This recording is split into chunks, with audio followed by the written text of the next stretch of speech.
मुझसे कमेंट करके एक क्वेश्चन पूछा गया था कि कोई पंखा है, सीलिंग फैन है, वो गिरता क्यों है, गिर क्यों जाता है, इसका क्या कारण है। देखिए, इस प्रकार से जो सीलिंग फैन होता है, आपने बहुत बार देखा होगा कि कई बार आपके यहाँ आसपास में भी ये घटनाएं होती हैं, बहुत बार आपने देखा भी होगा कि इस प्रकार से सीलिंग फैन वगैरह चलते चलते गिर जाता है। तो इनका क्या कारण होता है, किन किन कारणों से ये गिरता है, आइए समझते हैं। जिससे अगर आप उन चीज़ों को आप चेक कर लेंगे तो आपके यहाँ पर कोई प्रॉब्लम नहीं आएगी, पंखा गिरने की संभावना काफ़ी हद तक या लगभग ना के बराबर आप कर देंगे। आइए समझते हैं। देखिए, जो पंखा होता है उसके गिरने के बहुत सारे कारण होते हैं, जिसमें से जो पहला होता है, इसका जो पाइप है वो टूट जाता है। इसमें ये जो पाइप लगा हुआ होता है, ये जो पाइप जो है फट जाता है। ठीक है, अब ये क्या होता है कि ये पाइप में क्या होता है कि हल्का मतलब चूँकि बार बार जब पंखा आपका घूमता है, जब चलता है ना, तो उसमें क्या होता है कि ऐंठन टाइप में होती है। क्योंकि पंखा क्या है कि वो इस प्रकार से जब क्लॉकवाइज जब घूमता है तो उसमें क्या होता है कि जो सारा लोड जो होता है वो इस पाइप के, मतलब ये पाइप जो यहाँ पर हुक में बंधा हुआ होता है, और बार बार इसके ऊपर जब फ्रिक्शन पड़ता है, झटका लगता है, तो ये पाइप जो है यहाँ से मुड़ता है, कहीं से भी मुड़ता है, तो उस कंडीशन पर क्या होता है कि पाइप के टूटने की संभावना बढ़ जाती है। ठीक है, तो उस चीज़ को कैसे आप बचा सकते हैं, उस झटके को आप कैसे रोक सकते हैं। उस झटके को रोकता है ये जो कॉक लगा हुआ होता है रबड़ का, ये इस झटके को रोकता है।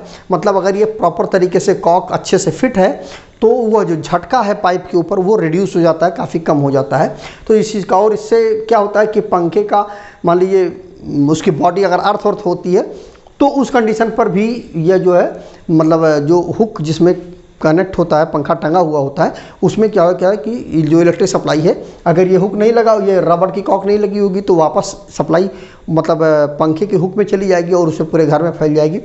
तो ये हुक जो होता है ये कई चीज़ों में काम आता है। नंबर एक तो यही हो गया कि जो पाइप में जो जर्क होता है पंखा घूमने के दौरान, वो जर्क बहुत ही कम हो जाता है या ना के बराबर हो जाता है। दूसरा, जो लीकेज इलेक्ट्रिसिटी है उसको मतलब शरीर घर के अंदर पहुंचने से ये रोकता है। ठीक है, क्योंकि ये रबड़ का होता है इसलिए।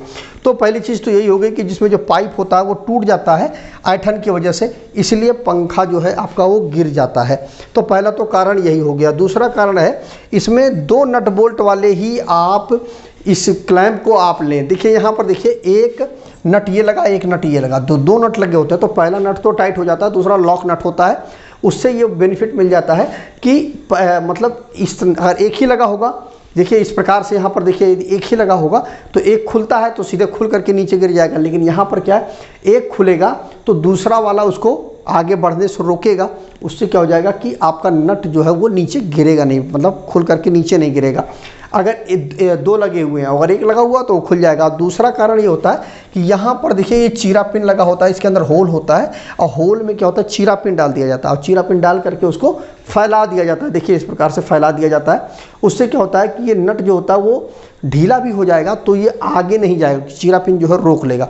तो चीरा पिन लगा होना चाहिए। अगर चीरा पिन प्रॉपर तरीके से नहीं लगा है तो भी यहाँ से जो नट है वो खुल जाएगा और पंखा आपका नीचे गिर जाएगा।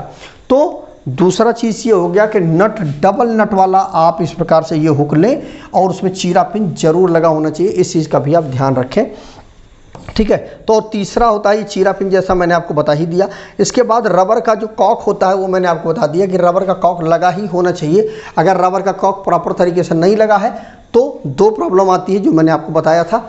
इस प्रकार से जो चीरा पिन है वो आपका लगा होना चाहिए। इसके अलावा जो चेन हुक होती है यह भी लगा होना चाहिए। अब चेन हुक क्या होता है, इस प्रकार से बहुत सारी कंपनियां जो होती हैं वो चेन इस प्रकार से एक रोप देती हैं और ये रोप जो होता है इसकी एक चीज़ मतलब एक हिस्सा जो होता है वो पंखे की जो बॉडी होती है, जो पंखा होता है जो घूमता है उसमें फंसा हुआ होता है उसके हुक में, और दूसरा हिस्सा जो होता है वो जा कर के सीधा ऊपर बंधा हुआ होता है। ठीक है, तो उससे क्या होता है कि अगर मान लीजिए ये यहाँ से खुलता भी है, इन जगहों से यदि खुलता भी है पंखा, तो क्या होता है कि सारा का सारा जो पंखा है वो इस चेन के ऊपर आकर के रुक जाता है, टिक जाता है। ये पूरा रोक लेता है पंखे को और क्या होता है पंखा जो है आपका नीचे गिरता नहीं है। तो कुल मिलाकर के बात ये हुई कि अगर आपका पंखे में यह रोप लगी हुई है तो आपका पंखा नीचे नहीं गिरेगा, भले ही उसके नट बोल्ट खुल जाएं, कुछ भी हो जाए, पंखा नीचे नहीं गिरेगा। दूसरा चीज़ जैसा मैंने आपको बताया, डबल नट वाला ही आप क्लैंप लीजिए, चीरा पिन लगा हुआ होना चाहिए या रबड़ की कॉक लगी होनी चाहिए। ठीक है, इसके अलावा ये चेन लगी हुई होनी चाहिए। तो इन सब चीज़ें अगर ये प्रॉपर तरीके से यदि आपके पंखे में लगी हुई हैं तो पंखा आपका लगभग पूरी संभावना है कि वो ना के बराबर है, वो गिरेगा ही नहीं। ठीक है, तो कमेंट करके ज़रूर बताइएगा कि ये सब चीज़ें आपने अपने घर में लगा रखी हैं कि नहीं लगा रखी हैं। यदि नहीं लगा रखी हैं तो कमेंट करके ज़रूर बताइएगा और तुरंत इन चीज़ों को आप लगा दें अपने घर में। उससे क्या होगा कि ये जो दुर्घटनाएँ वगैरह होती हैं वो नहीं होंगी। तो आज की वीडियो में बस इतना ही। और यदि आपके मन में कुछ इसी प्रकार से कोई क्वेश्चन है, कोई डाउट है, उसको कमेंट करिएगा, मैं पूरा प्रयास करूँगा उस पर वीडियो जरूर बनाऊँ। तो आज की वीडियो बस इतना ही। जय हिंद।